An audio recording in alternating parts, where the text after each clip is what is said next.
Sudipta, AV নিউজে আপনাদের সকলকে স্বাগত। প্রথমেই চোখ রাখবো নিউজ হেডলাইন্সে।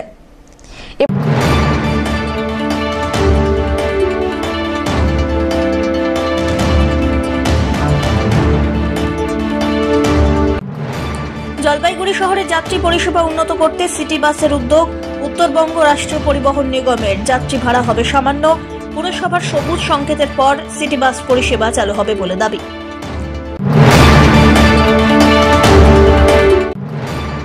পড়াশোনা করে প্রতিষ্ঠিত হওয়ার ইচ্ছা থাকলেও অভাবের সংসারে ইচ্ছা পূরণ হচ্ছে না বাগানের শ্রমিক পরিবারের সন্তানদের। বেড়েই চলেছে স্কুল ছুটের সংখ্যা। সকল বিষয় খতিয়ে দেখতে রায়পুর চা বাগান পরিদর্শনে জেলা শাসক।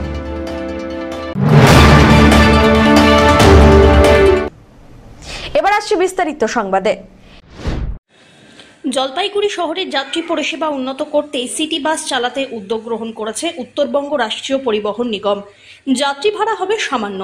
পুরসভার সবুজ সংকেত দিলে রুট তৈরি করে সিটি বাস পরিষেবা চালু হবে, এমনটাই দাবি নিগমের। অন্যদিকে উত্তরবঙ্গের যাত্রী পরিষেবা আরও ভালো করতে 43টি নতুন বাস এসেছে, জানালেন পরিবহন নিগমের চেয়ারম্যান পার্থপ্রতিম রায়। তিনি বলেন, নতুন বাসগুলি সবকটি রকেট, শীততাপ নিয়ন্ত্রিত এবং ডিজেল চালিত। উত্তরবঙ্গের যাত্রী পরিষেবায় জোর দিয়েছে পরিবহন নিগম। নতুন বাস যেমন আসছে, তেমনি পরিকাঠামো উন্নয়নে জোর দেওয়া হয়েছে। প্রত্যেক মাসে গড়ে 16 থেকে 17 কোটি টাকা আয় হয় নিগমের, যা অন্য সমস্ত পরিবহন নিগমের থেকে যথেষ্ট বেশি বলেই দাবি। 2 মাসের মধ্যে আরও 30টি সিএনজি বাস পাওয়া যাবে উত্তরবঙ্গে, এমনটাও খবর।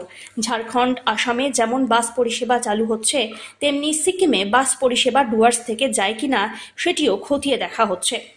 নিগমের দাবি, পাহাড়ের বাসিন্দাদের সুবিধার্থে সিটি বাস চালু করা হয়েছে। একইভাবে জলপাইগুড়ি শহরে সিটি বাস চালাতে চায় নিগম। ছোট বাস শিরিষতলা এলাকা থেকে শহরের মধ্যে দিয়ে পিডব্লিউডি মোড় পর্যন্ত চলবে, এমনটাই প্রাথমিক সিদ্ধান্ত নেওয়া হয়েছে। চেয়ারম্যান জানিয়েছেন, শহরে সিটি বাস চালানোর জন্য ট্রাফিকের সমস্যা আছে, তাই নির্দিষ্ট রুট চিহ্নিত করে দিলে সিটি বাস পরিষেবা চালু করা হবে। সম্প্রতি আমাদেরকে 43টা নতুন বাস দিয়েছে, তার মধ্যে এসি, রকেট রয়েছে, ডিজেল ইঞ্জিন রয়েছে এবং আমরা আরও 2 মাসের ভেতরে 30টি সিএনজি বাস পাবো। আমরা এক লপ্তে এতগুলো 73খানা গাড়ি পাচ্ছি, যেটা আরও পরিবহন ব্যবস্থাকে উত্তরবঙ্গে সচল রাখবে এবং আমরা বেশ কিছু নতুন রুটের পরিকল্পনা করেছি। আমাদের রেভিনিউ বেশ ভালো আসছে। আমরা পার মান্থ 16 কোটি 17 কোটি টাকা পর্যন্ত আমরা রেভিনিউ কালেকশন করতে পারছি। এটা কিন্তু উত্তরবঙ্গ রাষ্ট্রীয় পরিবহনের ইতিহাসে একটা মাইলস্টোন। শুধু উত্তরবঙ্গ রাষ্ট্রীয় পরিবহন না, এই মুহূর্তে পরিবহনের যতগুলো এসটিইউ আছে, আমরা সবথেকে বেশি রেভিনিউ আমরা দিচ্ছি।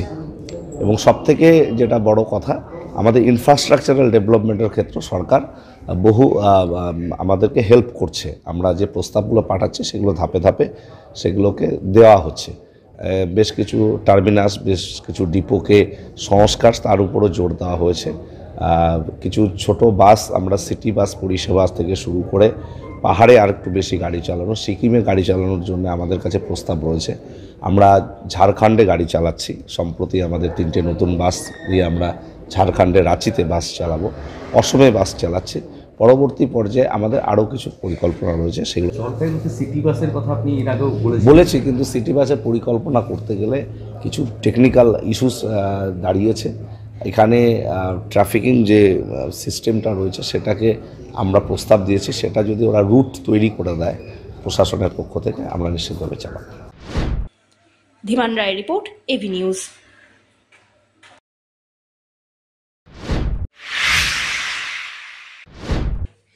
পড়াশোনা করে প্রতিষ্ঠিত হওয়ার পাশাপাশি চাকরি করার ইচ্ছা থাকলেও অভাবের সংসারে ইচ্ছা পূরণ হচ্ছে না জলপাইগুড়ির রায়পুর চা বাগানের শ্রমিক পরিবারের সন্তানদের, যার জেরে 60 থেকে 70 জন স্কুল ছুট হয়েছে। অন্যদিকে ভিন রাজ্যে কাজের সন্ধানে চলে যাচ্ছে অনেকে। খবর পেয়ে বৃহস্পতিবার চা বাগানে পৌঁছে গেলেন জেলা শাসক শ্যামা পারভিন। বাগানের শ্রমিকদের সঙ্গে কথা বললেন এবং স্কুল ছুট পড়ুয়াদের স্কুলে ফেরাতে উদ্যোগী হলেন জেলা শাসক। অন্যদিকে যে সমস্ত যুবক যুবতীদের বয়স 18 বছর পেরিয়েছে, তাদের বিনা পয়সায় জেলা শাসক নিজের উদ্যোগে কম্পিউটারের প্রশিক্ষণ দেওয়ার উদ্যোগ গ্রহণ করতে চলেছেন বলেও খবর। দীর্ঘদিন ধরে রায়পুর চা বাগান বন্ধ, বাগানে কাজ নেই। শ্রমিকরা নিজেরাই গোষ্ঠী করে কাঁচা চা পাতা তুলে বিক্রি করে এতদিন সংসার চালাতেন, কিন্তু রক্ষণাবেক্ষণের অভাবে চা বাগানের অবস্থা খুব একটা ভালো না। পাতকাটা গ্রাম পঞ্চায়েতের প্রাক্তন প্রধান তথা চা বাগানের শ্রমিক প্রধান হেমব্রম জানিয়েছেন, দীর্ঘদিন ধরে বাগান বন্ধ।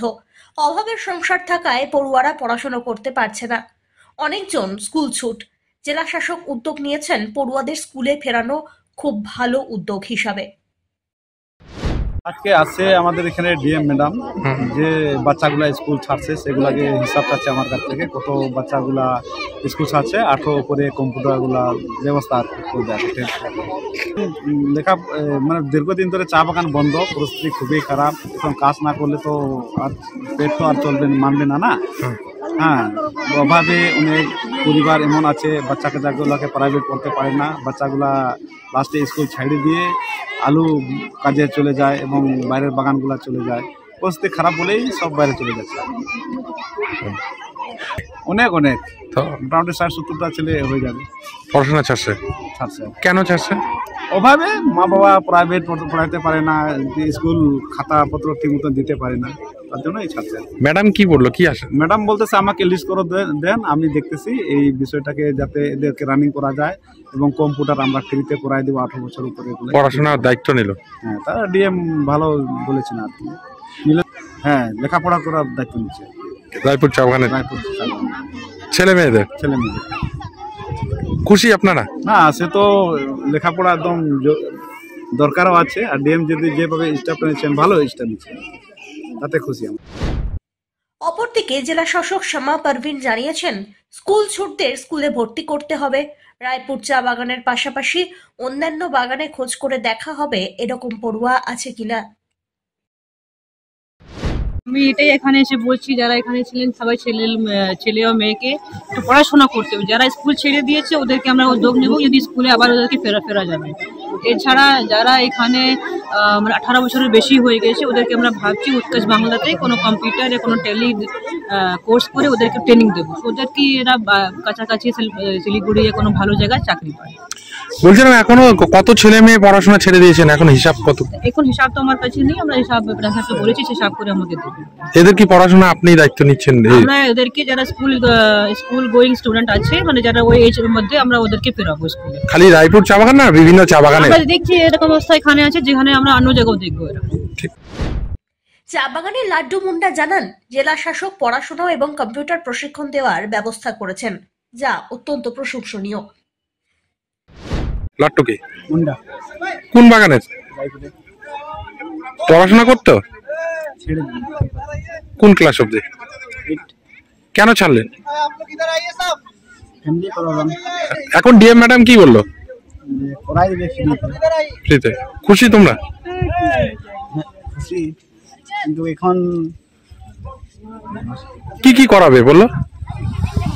কম্পিউটার ক্লাস আর পড়াশোনা। হ্যাঁ।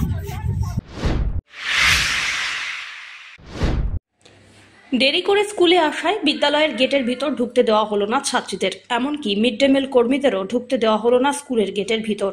11টার পর স্কুলে পৌঁছানোর জন্য গেট বন্ধ করে দেওয়া হয় বলে অভিযোগ।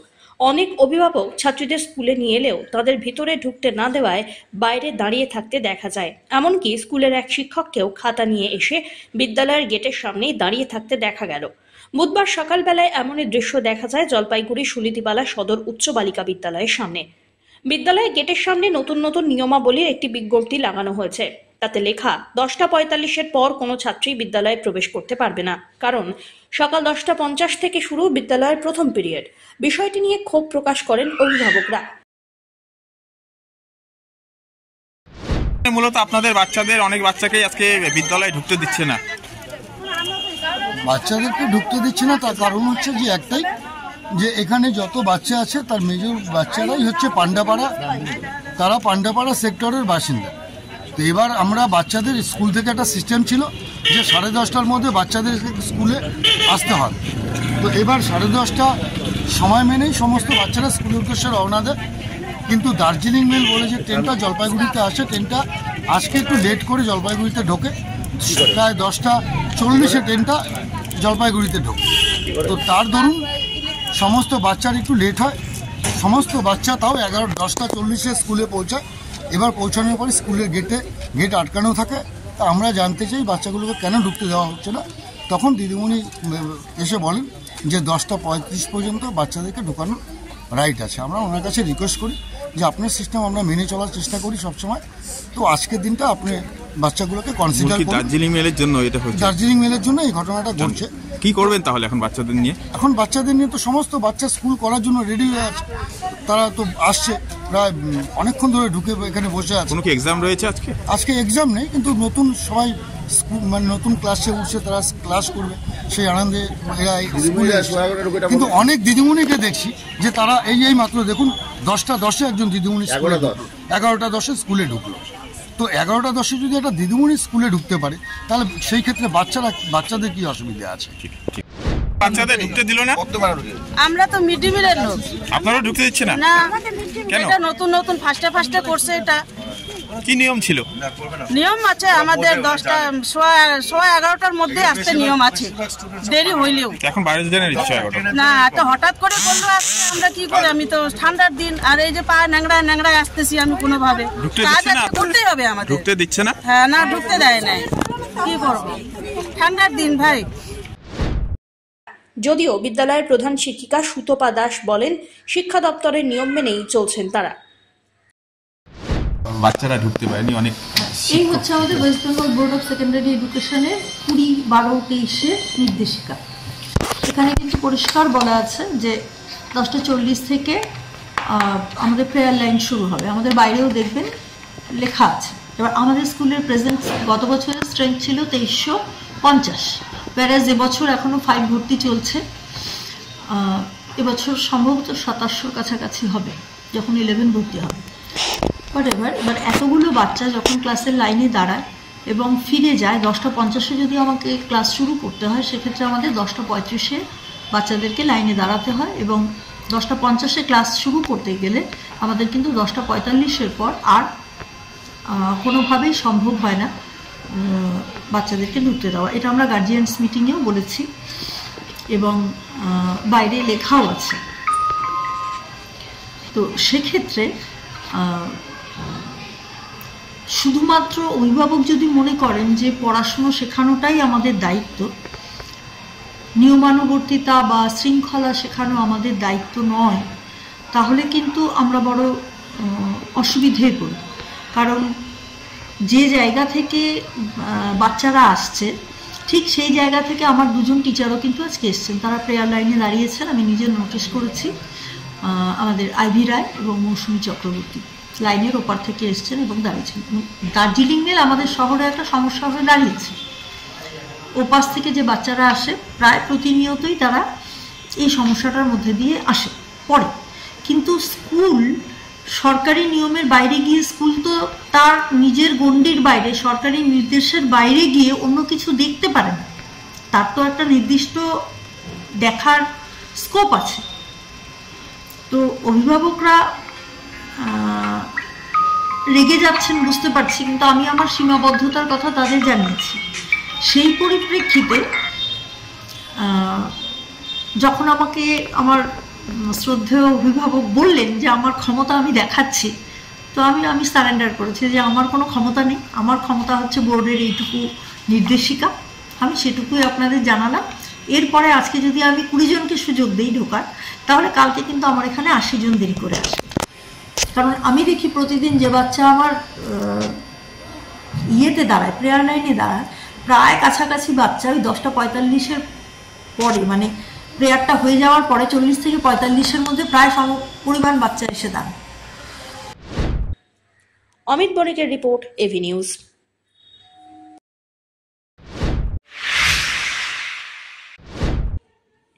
সলিড ওয়েস্ট ম্যানেজমেন্টের উপরে জোর দিচ্ছে জলপাইগুড়ি পুরসভা। এই প্রকল্পের অঙ্গ হিসাবে বুধবার 10টি ট্রেলার ট্র্যাক্টর ভ্যান তুলে দেওয়া হলো বিভিন্ন ওয়ার্ডে। ভাইস চেয়ারম্যান সৈকত চট্টোপাধ্যায় বলেন, বিভিন্ন ওয়ার্ডে এই ট্রেলার ট্র্যাক্টর ভ্যানগুলি থাকবে। বিভিন্ন ওয়ার্ডের মানুষের বাড়ির আবর্জনা সংগ্রহ করে ভ্যাটগুলিতে রাখা হবে। ভ্যাটগুলিতে 2টি আলাদা কক্ষ রয়েছে। পচনশীল এবং অপচনশীল পদার্থগুলিতে পৃথকীকরণ করা হবে। এইভাবে আবর্জনা সংগ্রহ করার পর সেগুলি ট্রেলার ট্র্যাক্টর ভ্যানেই সরাসরি পৌঁছে যাবে বালাপাড়া ডাম্পিং গ্রাউন্ডে। জলপাইগুড়ি শহর যাতে বজ্রমুক্ত থাকে তারই লক্ষ্যে কাজ করছে জলপাইগুড়ি পুরসভা। এমনটাও জানিয়েছেন তিনি। এই দিনের কর্মসূচিতে উপস্থিত ছিলেন chairman Papiya Pal, chairman in council Sandip Mahato সহ অন্যান্য বিশিষ্টবর্গ। আজকে আমরা জলপাইগুড়ি পৌরসভা যে সলিড ওয়েস্ট ম্যানেজমেন্ট প্রকল্প নিয়ে যে আমাদের যে বালাপাড়া ডাম্পিং গ্রাউন্ডে আমরা পচনশীল অপচনশীলকে বিভাজিত করে পৃথকীকরণ করে আমরা যে সেখানে ওয়েস্ট প্রসেসিং ইউনিট এবং ইন্টারিম প্রজেক্ট বসাচ্ছি, তার আগে আমরা বাড়ি থেকে সোর্স থেকে রান্নাঘর থেকে যে পচনশীল অপচনশীল বর্জ্যকে বিভাজন করছি, পৃথকীকরণ করছি, সেগুলো বিভিন্ন জোনে আমাদের যে ট্রাইসাইকেল ভ্যানগুলো নিয়ে এসে যে ফেলবে, তার জন্য আমাদের এই যে সেকেন্ডারি ভেহিকেল যেটা, এই সেকেন্ডারি ভেহিকেল হচ্ছে এই ভ্যাট ট্রেলারগুলো। এখানে দেখছেন আপনারা সবুজ এবং নীল ভাগ করা আছে। এর মধ্যে পচনশীলগুলো সবুজ বাক্সে পড়বে, অপচনশীলগুলো নীল বাক্সে পড়বে, যেগুলো রান্নাঘর থেকে কালেকশন হয়ে এখানে আসছে। তার ফলে কি এখান থেকে কালেক্টেড হয়ে একদম সোজা ডাম্পিং গ্রাউন্ডে চলে যাবে। এবং আমরা এটাকে রেগুলার ক্লিন করে রাখবো, যাতে মানুষের মধ্যে কোনো রকম গন্ধ না হয় বা মানুষের মধ্যে কোনো রকম বা বায়ু দূষণ কোনোভাবে না হয়। সেটা আমরা কিন্তু অবশ্যই আজকে 10টা ট্রেলার ট্র্যাক্টর ভ্যান আমরা বিভিন্ন জনে বিভাজন করলাম। একটা 5 নম্বর ওয়ার্ডে, একটা 7 নম্বর ওয়ার্ডে, একটা 8 নম্বর ওয়ার্ডে, একটা 21 নম্বর ওয়ার্ডে, একটা 13-14 মিলে একটা, হাসপাতালকে একটা, 17 নম্বর ওয়ার্ডে একটা, এরকম করে আমরা বিভাজন করলাম। আর যে দুটো রিমেইনিং থাকবে সেই দুটো আমরা করবো। এবং পরে আমরা আরও কিছু ট্রেলার ট্র্যাক্টর ভ্যান জলপাইগুড়ি শহরটাকে, পরিবেশটাকে আমরা বর্জ্যমুক্ত রাখতে চাই। সব্যসাচী মজুমদারের রিপোর্ট, এভি নিউজ।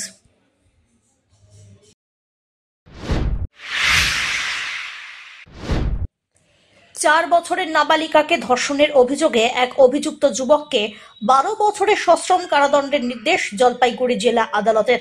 বৃহস্পতিবার অভিযুক্ত যুবককে অ্যাডিশনাল ডিস্ট্রিক্ট অ্যান্ড সেশন জজ স্পেশাল পস্কো কোর্টে তোলা হয়। বিচারক ইন্দিবর ত্রিপাঠী 14 জনের সাক্ষ্য প্রমাণে অভিযুক্তকে দোষী সাব্যস্ত করে সাজার নির্দেশ দিয়েছেন বলে জানিয়েছেন স্পেশাল সহকারী সরকারি আইনজীবী দেবাশিস দত্ত। উল্লেখ্য, 13 জুলাই 2013 সালে ভক্তিনগর থানা এলাকায় একই বাড়িতে 2 পরিবার ভাড়া থাকতেন। নাবালিকার পরিবারের দাবি, ভাড়া বাড়িতে 4 বছরের নাবালিকাকে রেখে বাবা বাইরে যান এবং মা ঘরের কাজে ব্যস্ত ছিলেন। সেই সুযোগে কাজে লাগিয়ে ভাড়া বাড়িতে থাকা পড়শি যুবক নাবালিকাকে ঘরে নিয়ে যায়। এরপর নাবালিকাকে ধর্ষণ করা হয় বলে অভিযোগ। তার শারীরিক অবস্থার অবনতি হয়। এরপরে ঘটনা প্রকাশ্যে আসে। নাবালিকার পরিবার ভক্তিনগর থানায় অভিযোগ দায়ের করেন। পুলিশ অভিযুক্তকে গ্রেফতারও করে। গ্রেফতার হওয়ার পর থেকে অভিযুক্ত যুবক জেল হেফাজতে ছিল। প্রায় 9 বছর বিচারাধীন বন্দীকে এদিন সাজার নির্দেশ দিয়েছেন বিচারক। স্পেশাল সরকারি আইনজীবী দেবাশিস দত্ত বলেন, অভিযুক্ত যুবককে 12 বছরের সাজার সঙ্গে 10,000 টাকা জরিমানার নির্দেশ দেওয়া হয়েছে। অনাদায়ে আরও 6 মাস কারাদণ্ডের নির্দেশ দিয়েছেন বিচারক। অন্যদিকে ডিস্ট্রিক্ট লিগাল সার্ভিস অথরিটির নাবালিকাকে 2 লক্ষ টাকা জরিমানা দেওয়ার নির্দেশ দিয়েছেন বিচারক। কে Jalpaiguri additional district and session জাজ পক্সো কোর্টের মাননীয় বিচারপতি ইন্দিবর ত্রিপাঠী আজকে একটি রায়দান ঘোষণা করেছেন 2014 সালের একটি মামলা। ঘটনাটি ঘটেছিল 13/7/2014 তারিখে ভক্তিনগর থানার অন্তর্গত এই কেসটি। এই কেসের অভিযোগকারী ভিকটিম গার্লের বাবা, তিনি অভিযোগ করেছিলেন যে তার নাবালিকা মেয়ে, যার বয়স 4 বছর, তিনি এবং আসামি একই বাড়িতে ভাড়া থাকতেন এবং দুপুরবেলা তারা যখন কাজে গিয়েছিলেন এবং তার স্ত্রী তার ঘরের কাজে ব্যস্ত ছিল, সেই সময় এই আসামি তার নাবালিকা মেয়েটিকে তার ঘরে নিয়ে যায় এবং মেয়েটি প্রচণ্ড ব্যথা অনুভব করার পর সে চিৎকার করে এবং সে সেখান থেকে বেরিয়ে এসে কান্নাকাটি করলে তার মাকে সমস্ত ঘটনা জানায় এবং তার মা সঙ্গে সঙ্গে তার বাবাকে খবর দেন এবং বাবা আসার পরে ভক্তিনগর থানায় এই ব্যাপারে একটা লিখিত অভিযোগ দায়ের করেন। এই কেসে আসামিকে অ্যারেস্ট করে আইও কোর্টে চালান করেন এবং তারপরে এই কেসে চার্জ গঠন করা হয়। চার্জ গঠন করার পর হয় টোটাল 14 জন সাক্ষ্য এই কেসে সাক্ষ্য প্রদান করেন এবং সাক্ষ্য প্রদান করার পরে উভয় পক্ষের মধ্যে সওয়াল জবাব হয়। সওয়াল জবাব হওয়ার পরে আজকে মহামান্য আদালত মাননীয় ইন্দিবর ত্রিপাঠী এই আসামিকে 12 বছর সশ্রম কারাদণ্ড, 10,000 টাকা জরিমানা, অনাদায়ে আরও 6 মাস জেল ঘোষণা করেছেন এবং ভিকটিমকে 2 লক্ষ টাকা ভিকটিম কম্পেনসেশন দেওয়ার জন্য ডিস্ট্রিক্ট লিগাল সার্ভিস অথরিটিকে অর্ডার করেছেন। ধীমান রায়ের রিপোর্ট, এভি নিউজ।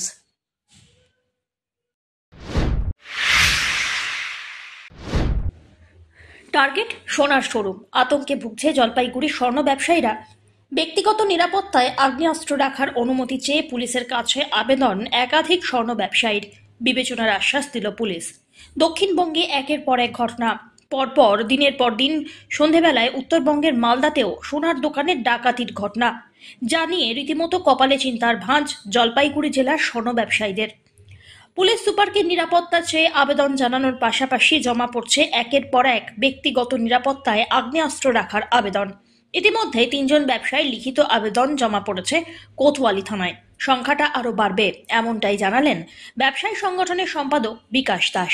তার কথায় একের পর এক ডাকাতির ঘটনায় সকলেই উদ্বিগ্ন। পুলিশে টহল বাড়ানোর জন্য আবেদন জানানো হয়েছে। ব্যক্তিগত স্তরে প্রত্যেকটি দোকানে সিসিটিভি ক্যামেরা বসিয়েছেন তারা।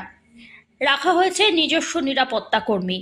একই সঙ্গে একাধিক জন যাতে হামলা চালাতে না পারে তার জন্য দোকানের প্রবেশের পথ ছোট করে দিয়েছেন তারা। জলপাইগুড়িতে ছোট বড় মিলিয়ে 80টি সোনার দোকান রয়েছে। জলপাইগুড়ি শহরের বুকে রয়েছে 200টিরও বেশি সোনার কারখানা। ব্যবসায়ীদের দাবি, সঙ্গে আগ্নেয়াস্ত্র থাকলে মনে কিছুটা হলেও সাহস পাবেন তারা।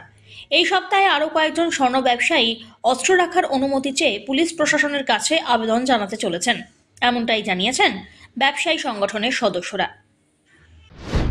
বিষয় হচ্ছে যে বিগত বেশ কিছু কাল থেকে আমরা দেখতে পাচ্ছি যে সারা পশ্চিমবঙ্গের বিভিন্ন জায়গায়, দক্ষিণবঙ্গেও এর আগে অনেকগুলো সোনার দোকানে ডাকাতি হয়ে গেছে এবং সেটা দিনের বেলাতেই, বেশিরভাগ দিনের বেলাতেই হয়েছে। এবং অতি সম্প্রতি মালদা জেলাতে, আমাদের উত্তরবঙ্গের মালদা জেলাতেও একটা ডাকাতি হয়ে গেল। এই ব্যাপারে আমাদের স্বর্ণ ব্যবসায়ীরা, সমস্ত পশ্চিমবঙ্গের সাথে সাথে আমাদের জলপাইগুড়ি ব্যবসায়ীরাও আমরা অত্যন্ত উদ্বিগ্ন। আমরা এই ব্যাপারে পুলিশের নিরাপত্তার দাবি ইতিমধ্যে জানিয়েছি এবং তার সাথে সাথে ব্যক্তিগত নিরাপত্তার খাতিরে অস্ত্র ব্যবহারের অনুমতিও আমাদের কিছু কিছু সদস্য চেয়েছেন। প্রশাসনের কাছে সেই চিঠি জমা দিয়েছেন, তাদের আবেদনপত্র জমা দিয়েছেন, যাতে তাদের নিজেরা বন্দুক বা অন্য কোনো অস্ত্র শস্ত্র তারা রাখতে পারেন। এবং এই সংখ্যা আমরা আপাতত এখন পর্যন্ত আমার কাছে যেটুকু খবর আছে যে 3 জন ব্যবসায়ী এই আবেদনপত্র জমা দিয়েছেন এবং অতি শীঘ্রই আরও বেশ কিছু ব্যবসায়ী এই আবেদনপত্র জমা দেবেন। আমরা আশা করব পুলিশ প্রশাসন এবং জেলা প্রশাসন আমাদের সদিচ্ছার বিষয়টি দেখে নিয়ে এবং আমাদের নিরাপত্তার দিকটি আরও সুনিশ্চিত করার জন্য যে সমস্ত আবেদনগুলো জমা পড়বে সেগুলোর ব্যাপারে ইতিবাচক ভূমিকা গ্রহণ করবেন। এই যে ঘটনাগুলো ঘটছে, তারপরে একের পর এক আবেদন জমা পড়ছে, আপনি কতটা উদ্বিগ্ন আর কি চাইছেন? খুব উদ্বিগ্ন। সম্পূর্ণ দোকান খুলে ব্যবসা করতে পারছি না, আর দোকান যদি সম্পূর্ণ না খুলি তাহলে ব্যবসা করবো কীভাবে? আর এই আতঙ্কের মধ্যে দোকান বন্ধ রাখতে হচ্ছে। কাজে আমাদের যদি লাইসেন্স, বন্দুকের লাইসেন্সটা দিয়ে দেয় তাহলে আমাদের পক্ষে খুব সুবিধা হয়, তাও তো একটু মনে জোর থাকবে। আপনারা তো আজকেও যাচ্ছেন? আজকেও যাচ্ছি, ঠিক আছে। আবেদনপত্র নিয়ে অনেকেই তো করেছেন। অনেকেও করেছেন, 4-5 জন করেছেন। আশা করি লাইসেন্সটা পেলে আমাদের একটু সুবিধা, মানে মানসিকভাবে একটু শক্তি পাওয়া যাবে। পিনাকি শীলের রিপোর্ট, এভি নিউজ।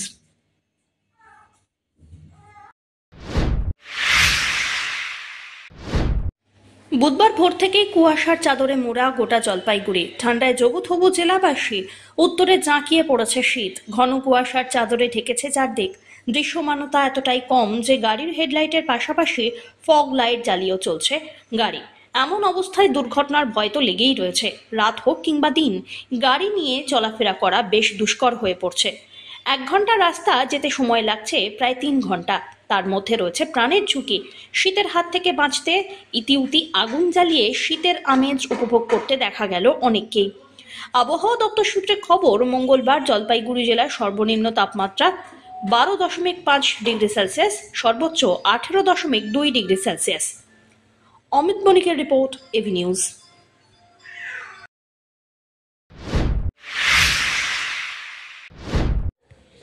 আগামী 22শে জানুয়ারি অযোধ্যায় শুভ উদ্বোধন হতে চলেছে রাম মন্দিরের। সেই অনুষ্ঠানকে কেন্দ্র করে রাম মন্দিরের আদলে রথ নির্মাণের উদ্যোগ নিয়েছে মেখলিগঞ্জ মহকুমার হলদিবাড়ি ব্লকের বগরিবাড়ি রাম মন্দির এবং শ্রাবণী উৎসব কমিটি। 22 জানুয়ারি রাম মন্দির উদ্বোধনের দিন রাম মন্দিরের আদলে রথ তৈরি সহ বাইক র্যালির আয়োজন করা হয়েছে উদ্যোক্তাদের পক্ষ থেকে। উদযাপন কমিটির পক্ষ থেকে তাপস সরকার বলেন, 22 জানুয়ারি অযোধ্যায় উদ্বোধন হতে চলেছে রাম মন্দির। সেই অনুষ্ঠানকে সামনে রেখে একাধিক কর্মসূচি নেওয়া হয়েছে। ভগবান শ্রী রামচন্দ্রের সেই ভব্য রাম মন্দির পুনঃ প্রতিষ্ঠা হতে চলেছে।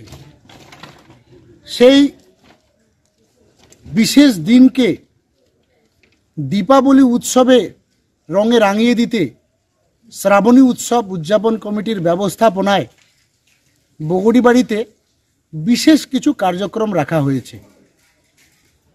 তার মধ্যে অন্যতম যেটি রয়েছে, ভগবান শ্রী রামচন্দ্রের রাম মন্দিরের আদলে একটি রথ তৈরি হচ্ছে। সেই রথকে কেন্দ্র করে 1000 বাইক সমেত 300 টোটো সমেত আনুমানিক 50টি 4 হুইলার সঙ্গে আনুমানিক 20,000 জনসাধারণকে নিয়ে এই উৎসব পালন করবে, এই মহা র্যালি করবে পুরো হলদিবাড়ি ব্লক জুড়ে। সব্যসাচী মজুমদারের রিপোর্ট, এভি নিউজ।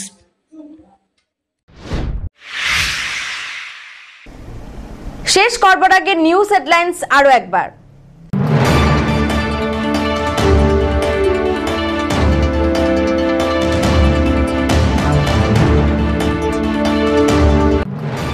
জলপাইগুড়ি শহরে যাত্রী পরিষেবা উন্নত করতে সিটি বাসের উদ্যোগ। উত্তরবঙ্গ রাষ্ট্র পরিবহন নিগমের যাত্রী ভাড়া হবে সামান্য। পুরসভার সবুজ সংকেতের পর সিটি বাস পরিষেবা চালু হবে বলে দাবি।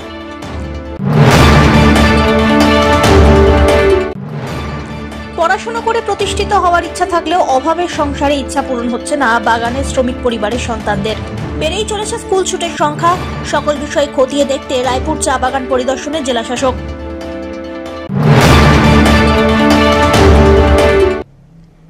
এখনকার মতন এভি নিউজ এ পর্যন্তই। পরবর্তীতে আসছি আরো সংবাদ নিয়ে। দেখতে থাকুন আমার ভিশন। নমস্কার।